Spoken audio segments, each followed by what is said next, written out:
தஞ்சாவூர் மாவட்டம் பட்டுக்கோட்டை தாலுகால இருக்க நெய்வ விடுதி கிராமத்தை சேர்ந்தவர் பெருமாள், அவரோட மனைவி ரோஜா. இந்த தம்பதிகளோட பொண்ணுதான் 19 வயசான ஐஸ்வர்யா. இவங்க கல்லர் சமூகத்தை சேர்ந்தவங்க. நெய்வ விடுதி கிராமத்துக்கு பக்கத்துல இருக்க கிராமம் தான் பூவாலூர் கிராமம். அங்க நவீன்ன்ற நபர் வாழ்ந்துட்டு இருக்காரு. இவரோட வயசும் 19. இவர் பட்டியல் இனத்தை சேர்ந்தவர். நவீன், ஐஸ்வர்யா 2 பேரும் வேற வேற ஸ்கூல்ல தான் படிச்சிருக்காங்க. ஆனா 2 பேரும் அவங்க படிக்கிற ஸ்கூலுக்கு போகணும்னா ஒரே பஸ்ல தான் போயாகணும். அப்படி ஒரே பஸ்ல தினமும் போயிட்டு இருக்கும் போது ஒருத்தருக்கு ஒருத்தர் பேசிக்க ஆரம்பிக்கிறாங்க. நாளடைவுல நண்பர்களாவும் மாறுறாங்க. நண்பர்களா இருந்து காதலிக்கவும் ஆரம்பிச்சிருக்காங்க. இவங்க 2 பேரும் 5 வருஷமா காதலிச்சதா சொல்லப்படுது. இவங்க 2 பேரும் 9th படிக்கும் போது ஐஸ்வர்யாவோட அப்பா பெருமாளுக்கும் நவீனோட அப்பா பாஸ்கருக்கும் இவங்க பேசி பழகிட்டு இருக்காங்கன்ற விஷயம் தெரிய வந்து 2 பேரையும் கண்டிச்சிருக்காங்க. இந்த பிரச்சனையாலேயே நவீனோட அப்பா பாஸ்கர் நவீன் 10th முடிச்சதும் அவரை வேற ஒரு பகுதியில இருக்க தனியார் காலேஜ்ல டிப்ளமோ இன் மெக்கானிக்கல் இன்ஜினியரிங்கும் சேர்த்து விட்டுருக்காரு. நவீன் டிப்ளமோ படிச்சிட்டு இருக்க சமயத்துலதான் கொரோனானால லாக்டவுனும் போட்டிருக்காங்க. லாக்டவுன் எல்லாம் முடிஞ்சதுக்கு அப்புறம் நவீன் மேற்கொண்டு படிக்காம வேலைக்கு போகலான்னு முடிவெடுத்து திருப்பூர்ல இருக்க ஒரு தனியார் பனியன் கம்பெனில வேலைக்கும் சேர்ந்திருக்காரு. இன்னொரு பக்கம் ஐஸ்வர்யா பல்லடம்ல இருக்க தனியார் தரிமில்ல வேலை பார்த்துட்டும் இருந்திருக்காங்க. 2 பேரும் வேற வேற இடத்துல வேலை பார்த்துட்டு இருந்தாலும் இவங்களோட காதல் தொடர்ந்துகிட்டும் அடிக்கடி நேர்ல சந்திச்சுக்கிட்டு தான் இருந்திருக்காங்க. ஐஸ்வர்யா பல்லடம்ல இருக்க தரிமில்ல 1.5 வருஷமா வேலை பார்த்துட்டு அங்கேயே தங்கிட்டு இருந்திருக்காங்க.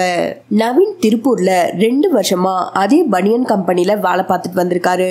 இந்த சம்பவம் நடக்கிறதுக்கு 2 மாசத்துக்கு முன்னாடி நவீன் ஐஸ்வர்யா கிட்ட அவங்க வேலை பார்த்துட்டு இருந்த தரிமில்ல வேலைய விட்டுட்டு திருப்பூர்ல அவர் வேலை பார்க்கிற பனியன் கம்பெனிலேயே ஐஸ்வர்யாவுக்கும் ஒரு வேலையை வாங்கி கொடுத்திருக்காரு. நவீன் ஐஸ்வர்யா வேலை பார்த்த பனியன் கம்பெனில அங்க வேலை பார்க்கிற எல்லாருக்கும் அவங்களே தங்கறதுக்கான இடத்தையும் ஏற்பாடு பண்ணி கொடுத்துருவாங்க. அதே மாதிரிதான் இவங்க 2 பேரும் கம்பெனி ஏற்பாடு பண்ணி கொடுத்த அறையில தான் தங்கி இருந்திருக்காங்க. இவங்க 2 பேரும் ஒரே இடத்துல வேலை பார்க்கறாங்கன்ற தகவல் ஐஸ்வர்யாவோட அப்பா பெருமாளுக்கும் தெரிய வருது. அதனால தான் பொண்ணு ஐஸ்வர்யாவை அவ வேலை பார்க்கிற பனியன் கம்பெனில இருந்து கூட்டிட்டு வரணும்னு பெருமாள் முடிவெடுக்கிறாரு. பெருமாள் திருப்பூருக்கு வரப்போறாருன்ற தகவல் தெரிஞ்சு நவீனும் ஐஸ்வர்யாவும் ஒரு முடிவெடுக்கிறாங்க. இவங்க 2 பேரும் வேற வேற சமூகத்தை சேர்ந்தவங்க. எப்படியும் ஐஸ்வர்யாவோட குடும்பம் இவங்களோட காதலை ஏத்துக்கவே மாட்டாங்க. அதனால 2 பேரும் திருமணம் செஞ்சுக்கணும்னு முடிவு செஞ்சு வருஷத்தோட கடைசி நாளான டிசம்பர் 31, 2023 அன்னைக்கு கோயம்புத்தூர் கிட்ட இருக்க ஆவாரம்பிள்ளை பகுதியில ஒரு கோவில்ல அவங்களோட ஃப்ரெண்ட்ஸ் எல்லாரும் முன்னாடியும் திருமணம் பண்ணிக்கிட்டாங்க. நவீன் ஐஸ்வர்யாவுக்கு தாலி கட்டும் போது அந்த சந்தோஷமான நிகழ்வை அவங்களோட ஃப்ரெண்ட்ஸ் எல்லாரும் மொபைல்ல வீடியோவா எடுத்திருக்காங்க.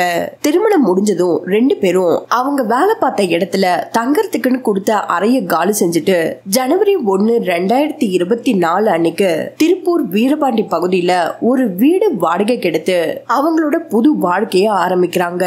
நவீனும் ஐஸ்வர்யாவும் அவங்களோட புது வாழ்க்கைய ஒரு பக்கம் ஆரம்பிக்கும் போது இன்னொரு பக்கம் நவீன் ஐஸ்வர்யா 2 பேரும் திருமணம் செஞ்சுக்கும் போது அவங்களோட ஃப்ரெண்ட்ஸ் எடுத்த வீடியோ வாட்ஸ்அப் மூலமா ஐஸ்வர்யாவோட நெய்வ விடுதி கிராமத்து மக்கள் கிட்ட பரவ ஆரம்பிக்குது.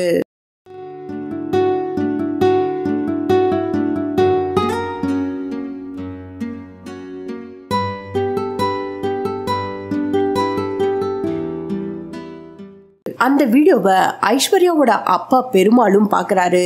உடனே பல்லடம் போலீஸ் ஸ்டேஷனுக்கு போயிட்டு தன்னோட பொண்ணு ஐஸ்வர்யா காணாம போயிட்டதா ஒரு மிஸ்ஸிங் கம்ப்ளைண்ட்டையும் ஃபைல் பண்ணிருக்காரு. போலீஸ் தரப்புலயும் ஐஸ்வர்யா நவீனோட மொபைல் நம்பரை வச்சு அவங்க இருக்க இடத்தை கண்டுபிடிச்சு ஜனவரி 2, 2024 அன்னைக்கு நவீன் ஐஸ்வர்யா 2 பேரும் வீரபாண்டி பகுதியில தங்கியிருந்த வீட்டுக்கு போய் அந்த வீட்டு கதவையும் தட்டுறாங்க. கதவை திறந்து பார்த்தா அங்க இருந்ததோ போலீஸ் அதிகாரி. 2 பேருமே போலீஸ பார்த்ததும் பயந்திருக்காங்க. போலீஸ் 2 பேர்கிட்டயும் ஐஸ்வர்யாவோட பேரண்ட்ஸ் அவ காணாம போயிருக்கிறதா கம்ப்ளைண்ட் கொடுத்திருக்காங்க. அதனால நாங்க இப்போ ஐஸ்வர்யாவை கூட்டிட்டு போறோம்னு சொல்லிருக்காங்க. அதுக்கு நவீனும் நானும் உங்க கூட ஸ்டேஷனுக்கு வரேன்னு கேட்டிருக்காரு. ஆனா அங்க இருந்த போலீஸ் அதிகாரியோ ஐஸ்வர்யாவோட குடும்பம் உன் மேல ரொம்ப கோவத்துல இருக்காங்க. நீ இப்போ ஸ்டேஷனுக்கு வந்தனா உன்னோட உயிருக்கே ஆபத்தாகிடும். நீ இப்போதைக்கு அவங்க கண்ணிலேயே படாம பத்திரமா இருன்னு சொல்லிட்டு ஐஸ்வர்யாவை அங்கிருந்து கூட்டிக்கிட்டு பல்லடம் போலீஸ் ஸ்டேஷனுக்கும் போயிருக்காங்க. போலீஸ் சொன்னதையும் கேட்காம நவீன் கொஞ்ச நேரத்திலேயே பல்லடம் போலீஸ் ஸ்டேஷனுக்கு போயிட்டு வெளியவே நின்னு என்ன நடக்குதுன்னு பாத்துட்டு இருந்திருக்காரு. மதியம் 2 மணி அளவுல ஐஸ்வர்யாவோட அப்பா பெருமாளும் அவர் கூட அவரோட ரிலேஷன்ஸ் ஒரு சிலரும் ஸ்டேஷனுக்குள்ள போயிருக்காங்க. ஸ்டேஷனுக்குள்ள போன அரை மணி நேரம் கழிச்சு பெருமாளும் அவர் கூட வந்தவங்களும் ஐஸ்வர்யாவை கூட்டிக்கிட்டு ஸ்டேஷனை விட்டு வெளியே வந்ததும் அங்க இருந்து கார்ல ஏறி கிளம்பிருக்காங்க. அவங்க கிளம்பினதும் நவீன் பல்லடம் போலீஸ் ஸ்டேஷனுக்குள்ள போயிட்டு என்ன ஆச்சுன்னு கேட்டிருக்காரு. ஸ்டேஷன்ல இருந்த அதிகாரியும் அவங்க பொண்ணு காணாம போயிட்டதா மிஸ்ஸிங் கம்ப்ளைண்ட் கொடுத்திருந்தாங்க. பொண்ணு கண்டுபிடிச்சு கொடுத்ததும் அவங்க கொடுத்த கேஸ வாபஸ் வாங்கிட்டு பொண்ணு கூட்டிட்டு போயிட்டாங்கன்னு சொல்லிருக்காரு.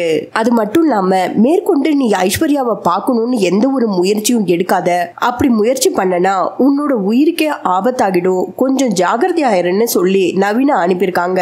3 மணி அளவுல நவீன் அவரோட வண்டியை எடுத்துக்கிட்டு ஐஸ்வர்யா போன காரை ஃபாலோ பண்ணிருக்காரு. அப்படி காரை ஃபாலோ பண்ணிட்டே வரும்போது ஒரு செக் போஸ்ட்ல நவீன் வந்த வண்டியை நிறுத்தி செக் பண்ணதுனால ஐஸ்வர்யா போன காரை மிஸ் பண்ணிருக்காரு. அங்க இருந்து நேரா அவரோட கிராமமான பூவாலூர் கிராமத்துக்கு ராத்திரி 10 மணிக்கு வந்து சேர்ந்திருக்காரு. அடுத்த நாள் காலையில 9ல இருந்து 9:30 மணி அளவுல நவீனோட ஃப்ரெண்ட்ஸ் கிட்ட இருந்து அவருக்கு ஒரு கால் வந்திருக்கு. அந்த காலையும் அட்டென்ட் பண்ணி பேசிருக்காரு. அவங்க சொன்ன விஷயத்தை கேட்டு அதிர்ச்சியாகி இருக்காரு. போன் பண்ண அவரோட ஃப்ரெண்ட்ஸ் அவர்கிட்ட என்ன சொல்லிருக்காங்கன்னா ஐஸ்வர்யாவோட பேரண்ட்ஸும் அவங்களோட ரிலேஷன்ஸ் எல்லாரும் சேர்ந்து ஐஸ்வர்யாவை கொலை பண்ணிட்டதா சொல்லிருக்காங்க. ஃப்ரெண்ட்ஸ் சொன்ன விஷயம் உண்மையான்னு வெளியில விசாரிச்சிருக்காரு. அவங்க எல்லாரும் சொன்னது உண்மைதான்னு தெரிஞ்சதும் நவீன் ரொம்பவே உடைஞ்சு போயிருக்காரு. ஐஸ்வர்யா இறந்து போயிட்டாங்கன்ற விஷயம் தெரிஞ்சு நவீன் 4 நாட்களா அவங்களோட வீட்டுக்குள்ளேயே முடங்கி போயிருந்திருக்காரு. ஜனவரி 7, 2024 அன்னைக்கு வாட்டாத்தி கோட்டை போலீஸ் ஸ்டேஷன்ல ஒரு கம்ப்ளைண்டும் ஃபைல் பண்றாரு. நவீன் கொடுத்த கம்ப்ளைண்ட வச்சு ஜனவரி 9, 2024 அன்னைக்கு 6 பேரை விசாரணைக்காக காவலையும் எடுத்திருக்காங்க.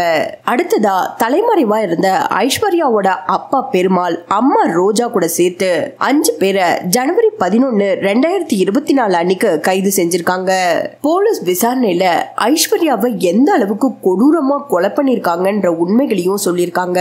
பல்லடம் போலீஸ் ஸ்டேஷன்ல இருந்து நேரா ஐஸ்வர்யாவை அவங்களோட நெய்வ விடுதி கிராமத்துக்கு தான் கூட்டிட்டு போயிருக்காங்க.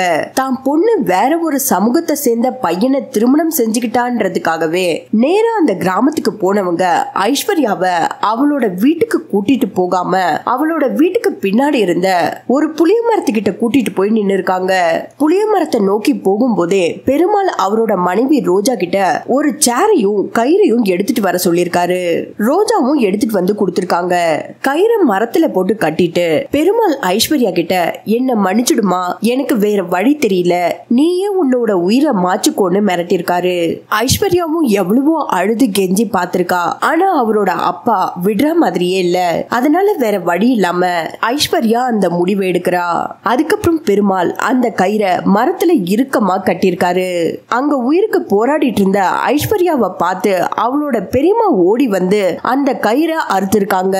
மேல இருந்து தொப்புன்னு ஐஸ்வர்யா கீழே விழுந்திருக்கா. கீழே விழுந்ததுக்கு அப்புறமும் ஐஸ்வர்யாவோட உடல்ல உயிர் இருந்திருக்கு. ஆனா கோபம் கண்ணை மறைச்சதுனால பெருமாள் இத்தனை வருஷமா ஆசையா வளர்த்த தான் பொண்ணோட கழுத்தை நெரிச்சு கொடூரமா கொலை பண்ணிருக்காரு.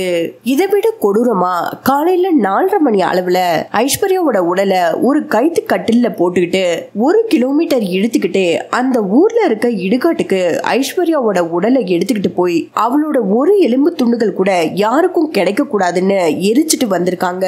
இந்த கேஸ்க்கு சம்பந்தப்பட்ட crime scene photos and videos எல்லாம் டெலிகிராம் குரூப்ல கொடுக்குறேன். பார்க்கணும்னு நினைச்சீங்கன்னா மறக்காம போய் பாருங்க.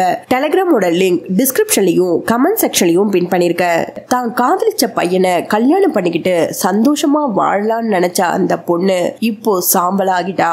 இது மட்டும் இல்லாம பல்லடம் போலீஸ் ஸ்டேஷன்ல இந்த கேஸ சரியா விசாரிக்கல.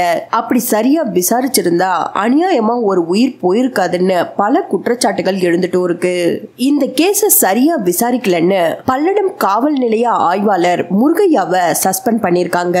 மொத்தமா ஐஸ்வர்யாவோட கொலை வழக்குல 11 பேரை கைது பண்ணிருக்காங்க. இன்னும் இந்த கேஸ் நடந்துட்டு தான் இருக்கு. நீங்க இந்த கேஸ பத்தி என்ன நினைக்கிறீங்கன்னு மறக்காம கமெண்ட் பண்ணுங்க. மறுபடியும் வேற ஒரு கேஸ்ல உங்களை சந்திக்கிறேன். தேங்க்ஸ் ஃபார் வாட்சிங் ஃப்ரெண்ட்ஸ்.